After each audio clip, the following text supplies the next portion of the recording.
నమస్తే. నమస్తే అన్న. ఎట్లా ఉంది అన్న రేవంత్ రెడ్డి గవర్నమెంట్ ఎట్లా ఉంది? రేవంత్ రెడ్డి గవర్నమెంట్ అయితే ఏం లేదన్న. కేసీఆర్ గవర్నమెంట్ ఉన్నప్పుడు మనకి మొత్తం ఫెసిలిటీస్ ఉండే, ఇప్పుడు ఏం లేదు అది ఫెసిలిటీస్. ఖాళీ బస్ ఫ్రీ ఇది ఫ్రీ అని చేసిండు గానీ మనకి ఏం ఫెసిలిటీస్ ఏం లేదు. కేసీఆర్ గారు మనకి చాలా బాగా చేసినారు, రేవంత్ రెడ్డి గారు ఏం చేయలే.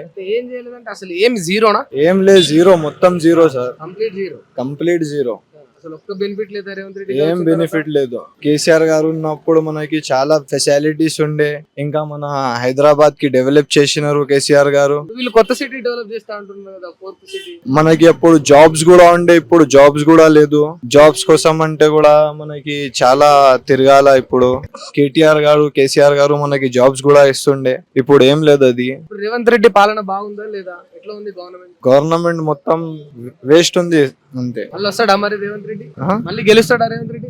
ఎప్పుడు రాడు, ఎప్పుడు రాడు, మొత్తానికి రాడు. లైఫ్ టైమ్ లో రాడు. అంటే అంత గ్యారంటీగా ఎట్లా చెప్తున్నావు? ఇప్పుడు కూడా వచ్చిండు, ఊర్లకెళ్ళి నుండి, హైదరాబాద్ కెళ్ళి నుండి రాలేడు. అదే ఊర్లకెళ్ళి నుండి వస్తేమో తెలియదు గానీ హైదరాబాద్ కెళ్ళి నుండి ఎప్పుడు రాడు. హైదరాబాద్ నుంచి అయితే కష్టం. ఆ ఊరు వాళ్ళు ఏం చేసినారో ఏమో గానీ వాళ్ళకి ఓటేసినారు. ఊర్లో వాళ్ళకి పైసలు ఇచ్చినారేమో, అప్పుడు వాళ్ళు ఓటు ఇచ్చినారు, అంతే ఉంది. అంతే తప్ప డెవలప్మెంట్ అంటే ఏం లేదు.